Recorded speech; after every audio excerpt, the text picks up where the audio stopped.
Hello दोस्तों, नमस्कार। स्वागत है आपका कंपटीशन फैक्टर यूट्यूब चैनल पे। दोस्तों, टीजीटी, पीजीटी, भौतिक विज्ञान कक्षा 11-12 और नीट, जिसमें भौतिक विज्ञान विषय को हम लेकर आए हैं और इसमें पहला चैप्टर मैकेनिक्स से उठाए हैं, विमीय विश्लेषण। इसका सेकंड पार्ट का वीडियो आज आपके सामने है। देखिए, कुछ भौतिक राशि जिनकी डायमेंशन निकाली जा चुकी थी उसी के आगे कंटिन्यू करेंगे।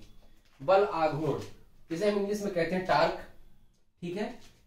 इसकी डायमेंशन क्या होगी, जरा देखिएगा। क्या होता है इसका सूत्र? बल गुणे लंबवत दूरी। तो बल की डायमेंशन कितनी होती है? mlt-2। पिछले वीडियो में निकाल के मैंने दिखाया था। अब दूरी है, दूरी की डायमेंशन क्या होगी? l। दूरी की डायमेंशन l। क्या मिल गया डायमेंशन आपको? m, एक l एक l एक, कितना हो गया? एक एक 2 ml² और टी पावर कितना है? -2। प्रतिबल, प्रतिबल क्या होता है? बल बटे क्षेत्रफल, दाब के ही बराबर है प्रतिबल। प्रति एकांक लंबाई पर लगने वाले क्षेत्रफल को, प्रति एकांक क्षेत्रफल पर लगने वाले बल को क्या कहते हैं? प्रतिबल कहते हैं, ठीक है। तो बल की डायमेंशन क्या होती है? अभी ऊपर लिखा mlt-2 और क्षेत्रफल लंबाई गुणे चौड़ाई। कल निकाला गया था लंबाई का डायमेंशन l, चौड़ाई का डायमेंशन l। क्या मिल गया? l गुणे l अर्थात l²। एक l से एक l कैंसिल हो गया, एक l बचा, ऊपर जाएगा l इनवर्स t पावर -2। ये हो गया प्रतिबल का डायमेंशन। अब आप आगे बात कर लेते हैं विकृति। विकृति क्या होता है? लंबाई में परिवर्तन, लंबाई में परिवर्तन बटे प्रारंभिक लंबाई, ठीक है। माने change in length upon initial length. विकृति को इंग्लिश में कहते हैं strain. Strain is equal to change in length upon initial length. लंबाई में परिवर्तन बटे प्रारंभिक लंबाई। सूत्र भी परीक्षा में पूछा जाता है। क्या मिलेगा? लंबाई में परिवर्तन की डायमेंशन l, प्रारंभिक लंबाई की डायमेंशन भी l। l से l cancel, l power 0। l power 0 means 1। आगे बढ़ते हैं प्रत्यास्थता गुणांक। प्रत्यास्थता गुणांक की डायमेंशन क्या होगी? देखिए, यहां पर लिखा है प्रतिबल, यहां पर लिखा है विकृति। Stress upon strain is known as modulus of elasticity. क्या हो जाएगा? प्रतिबल बटे विकृति, स्ट्रेस अपॉन स्ट्रेन। स्ट्रेस की डायमेंशन ऊपर निकाली है ml इनवर्स t पावर -2 बटे स्ट्रेन। स्ट्रेन की डायमेंशन कितनी है? l power 0। l power 0 means 1। बोले तो क्या मिलेगा? l power 0 means 1। फिर वही मिल गया n inverse t power -2। Means जो प्रतिबल की डायमेंशन होगी वही प्रत्यास्थता गुणांक की भी डायमेंशन होगी। प्रश्न कैसे पूछा जाएगा परीक्षा में कि प्रत्यास्थता गुणांक का विमीय सूत्र किसके समतुल्य है? आपका जो विकल्प है उसमें अगर प्रतिबल है तो प्रतिबल ठोक के आगे निकल जाइए, पूरा नंबर मिलेगा। आगे बढ़ते हैं पृष्ठ तनाव, सरफेस टेंशन। प्रति एकांक लंबाई पर लगने वाले बल को पृष्ठ तनाव कहते हैं, ठीक है। प्रति एकांक लंबाई पर लगने वाले बल को क्या कहते हैं? पृष्ठ तनाव। माने बल प्रति एकांक लंबाई, माने बल और बटे क्या? लंबाई, ठीक है। बल का डायमेंशन mlt-2 और लंबाई का डायमेंशन l, ठीक। l से l कैंसिल, बोले तो क्या मिला? m, ठीक है। t बचा है t पावर -2। ये देखिए लिखा है गुरुत्वीय स्थिरांक, बहुत इंपॉर्टेंट है। ये यूपी, टीजीटी, पीजीटी और कक्षा 11-12 के बोर्ड एग्जाम में कई बार पूछा गया है कि गुरुत्वीय स्थिरांक कैपिटल जी का डायमेंशन बताइए कितना होता है, ठीक है। तो देखिए इसका सूत्र है, यहां पे देख लेते हैं। न्यूटन ने दिया था F equal to capital G m1 m2 upon r², ठीक है।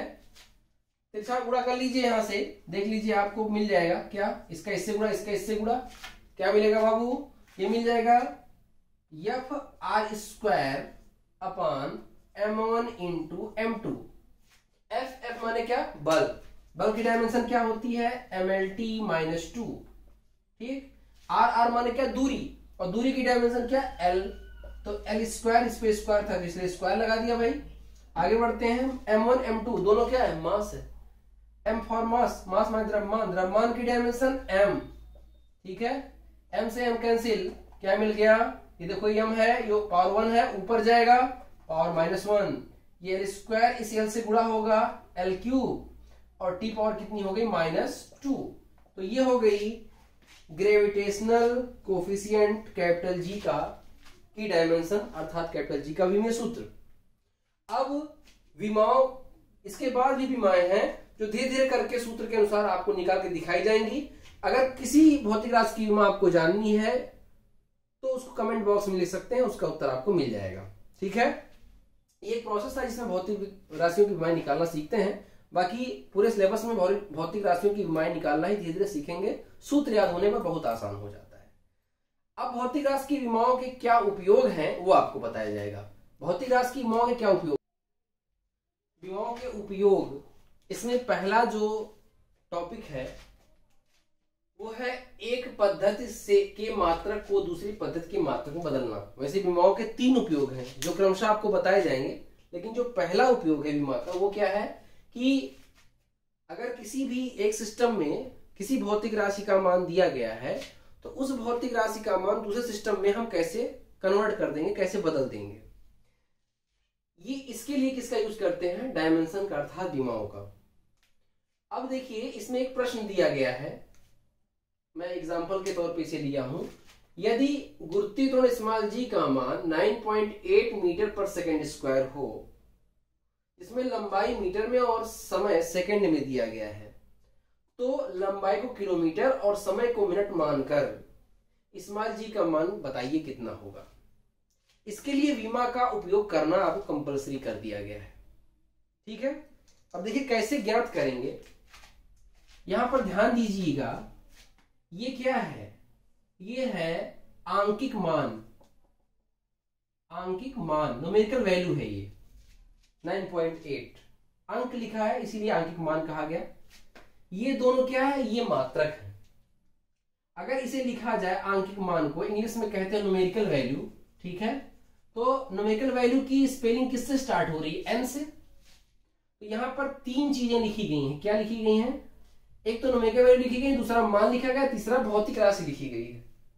तो अगर भौतिक राशि का को एक सिंबॉलिक रूप में रिप्रेजेंट किया जाए, दिखाया जाए, प्रदर्शित किया जाए, तो जी को किस रूप में दिखाया जा सकता है, एक भौतिक राशि माने फिजिकल क्वांटिटी। ठीक है, फिजिकल क्वांटिटी, भौतिक राशि। क्या मिली, यहां पर आंकिक मान है माने न्यूमेरिकल वैल्यू। ये क्या है, मीटर पर सेकंड, इसका मात्रक लिखा है माने यूनिट। ठीक है, ये एन लिखा है माने न्यूमेरिकल वैल्यू, और ये क्या है, यूनिट लिखी गई है। अब इसको देखिए एक पद्धति से दूसरी पद्धति में कन्वर्ट करना है। मान लिया कि एक पद्धति में आंकिक मान n1 है और जो यूनिट है वो u1 है, दूसरी पद्धति में आंकिक मान n2 है और यूनिट है u2। अब मैंने बराबर क्यों कर दिया, क्योंकि किसी एक पद्धति से दूसरी पद्धति में बदलेगा अगर उसका मान, तो पद्धतियां खाली बदलेंगी, मान परिवर्तित नहीं होगा, मान एक जैसा ही रहेगा। ये देखिए n1 इंटू u1, u1 का मतलब पहली पद्धति में मान किसमें है, मीटर पर सेकेंड में, माने मीटर मतलब क्या, लंबाई, तो L1, समय सेकेंड में है, बटे में वो भी है प्रति, ऊपर जाएगा पावर -2 बनाएगा, तो दूसरी क्या हो गई, टाइम हो गया, ये समय है, यहां T1 लिख दिया, इसकी पावर -2। अब ये बीच में बराबर लगा है तो बराबर N2। ठीक है, अब यही चीज यहां कॉपी कर लीजिए 2 के फॉर्म में, क्या हो जाएगा, L2 T2 पावर -2। अब देखिए n1 की वैल्यू क्या दे रखी है, 9.8। ठीक है, अब आप देखिए L1 किस में दिया गया है, मीटर में, तो यहां लिख दिया मैंने पूरा मीटर। ठीक है, इंटू T1 किस में दिया है, सेकंड में, तो सेकंड लिख दिया मैंने पूरा ऐसे। ठीक है, इसकी पावर -2 बराबर N2 जो कि निकालना है, कितना होगा, L2 लंबाई किस में होनी चाहिए, देखिए लिखा गया है किलोमीटर में, तो यहाँ किलोमीटर लिख दिया मैंने, और इंटू T2 टाइम किस में होना चाहिए, मिनट में, तो यहाँ पर इंटू मिनट लिख दिया मैंने, और मिनट की पावर क्या है, -2, तो पावर -2 लगा दिया। N2 की वैल्यू निकालनी है, N2 बराबर क्या हो जाएगा, ये मल्टीप्लाई में इधर आएगा, डिवाइड में हो जाएगा, 9.8 इंटू मीटर इंटू सेकेंड की power -2 divide by kilometre into minute की पावर -2। ठीक है, अब देखिए क्या हो जाएगा, N2 इज इक्वल टू 9.8। ठीक है, मीटर को मीटर में रहने दीजिए, खाली से लिख लीजिए, metre into second power -2 divide by kilometre, 1 kilometre में कितने मीटर, 1000 माने 1000 मीटर हो गया, इनटू मिनट, 1 मिनट में कितने सेकंड, 60 सेकंड, ठीक है, 1 मिनट में कितने सेकंड, 60 सेकंड, यहाँ 60 लिख देंगे, इनटू सेकंड, क्यों चेंज कर रहे हैं, क्योंकि ऊपर सेकंड में इसलिए चेंज कर रहे हैं, इसकी पावर -2 आ जाएगा, ठीक है। यहाँ पर मीटर से मीटर और सेकंड की पावर -2, सेकंड की पावर -2 से कैंसिल हो गया, देखिए एक जैसा था इसलिए क्या हो जाएगा, N2 इक्वल टू ये 9.8, ठीक है, 9.8 अपान कितना 1000, ठीक, और इनटू इसी नीचे इनटू मल्टीप्लाइड बाई 60, ठीक है, ये हो गया। आगे बढ़ते हैं, इधर जगह इधर लिख दे रहे हैं, देखिएगा ध्यान से, N2 इक्वल टू 9.8 यहां पर बाई 6 लिख दे रहे हैं, पावर कितनी है, 1 2 3 4 पावर है, ऊपर गई पावर -4 हो गई, 10 पावर -4, ठीक है। मात्रक क्या लिखेंगे, जिसमें कन्वर्ट कर चुके हैं वही लिखेंगे भाई, क्या लिखेंगे, किलोमीटर, ठीक है। कैसे था भाई, प्रति लगा था, माने डिवाइड बाई, तो डिवाइड बाई और इसके बाद मिनट, सेकंड किसमें बदल गया, मिनट में कन्वर्ट हो गया, तो मिनट, और इसकी पावर कितनी थी बाबू, 2, तो 2 लिख दिया, ठीक है, मिनट की पावर 2। N2 इक्वल टू, इसको डिवाइड कर दो, डिवाइड कर दो, एक पॉइंट हटाओगे, एक नीचे और 0 बढ़ जाएगा, ठीक है, तो 9.8 अपान 6 इंटू 10 पावर, एक 0 ऊपर गया, -5 बना लेगा, -4 पहले से था, एक पावर 0 गया माइनस के रूप में, -5 हो गया, किलोमीटर पर मिनट स्क्वायर, ठीक है। N2 इक्वल टू डिवाइड कर दीजिए, 6 का 6, 3 बचा, 6 12 6 18 24 6 5 36, 36, ठीक, 3 38, 6 दूनी 12, 6 3 18, ऐसे करते जाइए, 6 3 18, 10 पावर -5 किलोमीटर पर मिनट स्क्वायर, ये देखिए इसकी वैल्यू आ गई, ठीक है।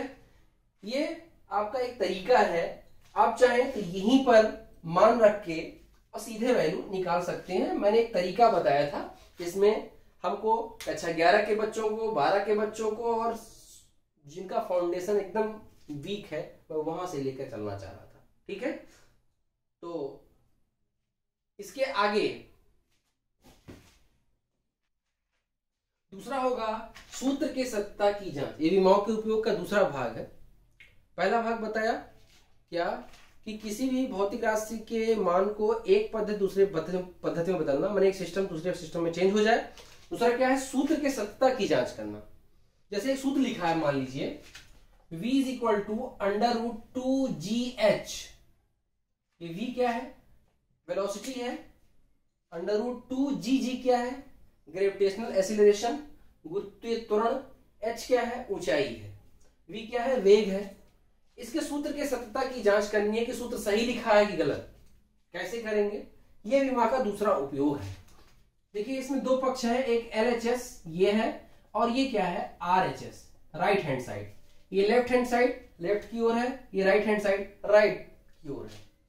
इसमें से कोई एक पक्ष ले लीजिए, मान लीजिए हमने RHS ले लिया, ठीक है। टेकिंग RHS में क्या लिखा है, √2gh।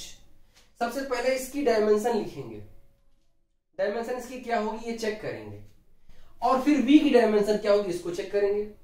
अगर दोनों की डायमेंशन इक्वल है तब तो सही है, नहीं तो मामला गलत है। इसको चेक करने से पहले थोड़ा सा इसको इजी बना लो, अंडर हटा दो। अंडर हटाने के लिए क्या करेंगे, इनके ये दो पक्ष हैं, इनके दोनों पक्षों का स्क्वायर कर दो, अंडर हट जाएगा। v स्क्वायर इधर चूंकि अंडर नहीं लगा है तो इधर स्क्वायर हो जाएगा, और इधर अंडर हट जाएगा, क्या मिलेगा, 2gh। स्क्वायर हटाने के लिए, सॉरी अंडर हटाने के लिए सीधे क्या करते हैं, स्क्वायर कर देते हैं। क्यों, क्योंकि अंडर का मतलब होता है पावर हाफ और स्क्वायर का मतलब होता है 2, मल्टीप्लाई में 2 से 2 कट जाता है, पावर 1 हो जाती है, इसीलिए स्क्वायर करते हैं। अब देखिए यहां पर क्या मिला है, एक लेफ्ट हैंड साइड एक राइट हैंड साइड। इसकी डायमेंशन लिखो कितनी मिली, वे की डायमेंशन कितनी बताई थी, LT इनवर्स इसका स्क्वायर। इधर देखो 2 गिनती है, गिनती कोई डायमेंशन नहीं होती, नहीं कल ही बताया था, गिनती कोई डायमेंशन नहीं होती, कभी भूल कभी मत लिख देना। जी की डायमेंशन क्या होगी, ग्रेविटेशनल एक्सीलरेशन की, गुरुत्वीय त्वरण की, LT पावर -2। बोलो भाई हाँ कि ना, हाँ। H क्या है, ऊंचाई, ऊंचाई की डायमेंशन क्या होती है, L होती है। अब क्या मिला, इधर स्क्वायर करके देखो, एल का स्क्वायर एल स्क्वायर और टी की पावर -2 का स्क्वायर टी पावर -2, क्योंकि स्क्वायर करने पर यहाँ पावर मल्टीप्लाई होगी, स्क्वायर मत समझ लेना। आगे बढ़ते हैं, इधर देख लो भाई, एल का पावर 1 एल का पावर 1 एल का एल से मल्टीप्लाई होगा एल स्क्वायर और टी पावर -2 ऑलरेडी है ये है। ठीक है, क्या मिल गया आपको, देखिए दोनों तरफ बीमाएं क्या हो गई, समान हो गई, दोनों तरफ डायमेंशन इक्वल हो गया। इसका मतलब ये सूत्र एकदम एग्जैक्ट सही लिखा था। तो डायमेंशन की सहायता से, डायमेंशन एनालिसिस की सहायता से, विमेय विश्लेषण की सहायता से हम कोई सूत्र गलत लिखा है कि सही लिखा है इसको चेक भी कर सकते हैं कि इसका ये सही है कि क्या है, गलत है। ठीक है, अब इसका तीसरा उपयोग समझने के लिए, इसका तीसरा उपयोग समझेंगे। तीसरा उपयोग क्या है, ठीक है, तीसरा इसका उपयोग ये है कि अगर किसी भौतिक राशि के बीच संबंध स्थापित करना है तो भी हम डायमेंशन का यूज कर सकते हैं। यदि किसी भौतिक राशि के बीच क्या स्थापित करना है, संबंध स्थापित करना है, तो भी हम डायमेंशन का यूज कर सकते हैं। एक एग्जांपल के तौर पे समझा रहे हैं, आपको बता रहे हैं। ठीक है, थर्ड यूज, मान लीजिए क्या है कि किसी पेंडुलम, लोलक जो दीवार घड़ी होती है जिसमें घंटा, उसका पेंडुलम जो घंटा लगा होता है नीचे ऐसे हिलता रहता है, घूमता रहता है? वह है लोलक, पेंडुलम कहते हैं। यदि किसी पेंडुलम अर्थात लोलक का आवर्तकाल माने जिसने समय में एक चक्कर लगा रहा है वो टी है, और यह आवर्तकाल टी माने टाइम पीरियड किस पर निर्भर कर रहा है, दो चीजों में बताया गया है। किस पर, डोरी की लंबाई अर्थात उसकी पेंडुलम की लेंथ एल और गुरुत्वीय त्वरण स्मॉल जी पर निर्भर कर रहा है। तो जो जिसमें निर्भर करता है वह उसके अनुक्रमानुपाती अर्थात प्रोपोर्शनल होता है। तो टी जो है एल और जी पर निर्भर कर रहा है, माने टी एल और जी के प्रोपोर्शनल है। अगर ऐसा कहा जा रहा है तो कहा जा रहा है इनके बीच सूत्र निकालो, इनके बीच संबंध निकालो। तो ये भी आप बीमा की सहायता से कर सकते हैं, मैं करके दिखा रहा हूं। देखिए, अब देखिए इन दोनों पर निर्भर कराया गया आवर्तकाल टी, तो टी अब निर्भर शब्द के लिए अनुक्रमानुपाती का चिन्ह लगा है, इसको हटाइए। जब ये हटता है तो बराबर लगता है और एक कांस्टेंट आ जाता है के, नियतांक है, ये रूल है, ये नियम है। अब यहाँ पे क्या लिखा है, एल लिखा है जी, तो एल इंटू मल्टीप्लाइड बाई जी, कोई दिक्कत नहीं है। बोलो भाई हाँ कि ना, हाँ। आगे बढ़ते हैं, देखो यहाँ पे अब क्या करेंगे, इसे इक्वेशन फर्स्ट मान लीजिए, समीकरण 1 मान लीजिए इक्वेशन फर्स्ट। अब इक्वेशन फर्स्ट के दोनों साइड का डायमेंशन लिख दीजिए। ठीक है, क्या हो जाएगा, टी टाइम है, टाइम का डायमेंशन क्या होता है, कैपिटल टी। के क्या है, कांस्टेंट, इसका कोई डायमेंशन होगा नहीं। एल क्या है, लेंथ, लेंथ की डायमेंशन कितनी होगी, कैपिटल एल। और जी क्या है, गुरुत्वीय त्वरण, तो गुरुत्वीय त्वरण की डायमेंशन कितनी होती है, एल टी पावर -2। क्या मिल गया, टी इधर इस साइड में, लेफ्ट हैंड साइड में टी मिल गया, और राइट हैंड साइड में क्या मिला, L into L, L square और टी पावर -2। अगर इसको लिखा जाए तो क्या बनेगा, देखो ध्यान से, चूंकि यहां पर एल है तो यहां एल पावर 0 लिख सकते हैं। हमको क्या करना है, पावर इक्वल करना है, इसलिए हम ऐसा कर रहे हैं। इसके बाद टी की पावर कितनी है, 1 है, is equal to L square है यहां, और टी की पावर कितनी है, -2 है। ठीक है, देखते रहिएगा। अब देखो यहां पे मान लिया कि ये L और G जो भी वैल्यू दी गई है, ये L और G के किस पावर पे डिपेंड करती है, किस घात पे निर्भर करती है। मान लिया इसकी पावर A पर, इसकी पावर B पर डिपेंड करती है, तो यहां पावर A और यहां पावर क्या हो जाएगा, B। ठीक है, अब आप देखिए L power A, L power B जो गुणे में घातें जुड़ गई, तो क्या हो जाएगा, L power A plus B हो जाएगा। ठीक है, और T पावर -2 है, उसका B से मल्टीप्लाई हो जाएगा, T पावर -2B हो जाएगा।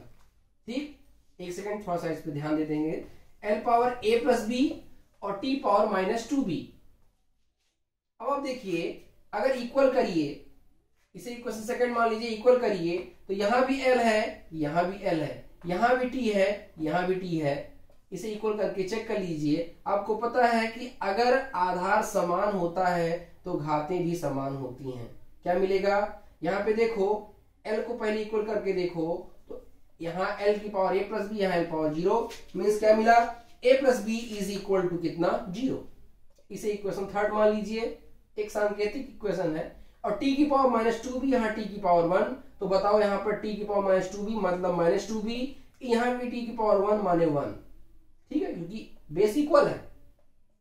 b इक्वल टू क्या मिला, ये देखो मल्टीप्लाई में इधर आएगा, डिवाइड में हो जाएगा, माने b इज इक्वल टू -12 मिल गया। b की वैल्यू यहां रख दो इक्वेशन थर्ड में, फ्रॉम इक्वेशन थर्ड भैया देखो रखो क्या हो जाएगा, a is equal to b की वैल्यू रखोगे यहाँ पे तो प्लस b, मैं रख के दिखाई दे रहा हूं आपको, तो प्लस माइनस माइनस हो जाएगा, -12 इक्वल टू 0 है, तो a इक्वल टू -12 इधर जाएगा, +12 हो जाएगा, तो a इक्वल टू हो गया +12। अब a और b की वैल्यू मिल गई है, a और b की वैल्यू जो है इक्वेशन फर्स्ट में रख दीजिए। तो from equation first t equal to constant k है, l की पावर a है, तो l की पावर हो गया हाफ, माने a की वैल्यू। b की पावर कितनी है, सॉरी b की वैल्यू कितनी, -12, और b किसकी पावर है, स्मॉल g की, तो स्मॉल g की पावर -12 हो जाएगा। t equal to small k, l की पावर हाफ, और ये g की पावर -12 जो डिवाइड में आएगा तो g की पावर +12 हो जाएगा, ठीक है। अब आप देखो k है, यहाँ l की पावर हाफ है, g की पावर हाफ है, माने इन दोनों की पावर हाफ है, तो whole power half. t equal to power half, अभी आपको मैंने बताया है कि वो क्या बना लेता है, अंडर रूट बना लेता है। तो t इक्वल टू फार्मूला हमको मिल गया स्मॉल के √L/G, ठीक है।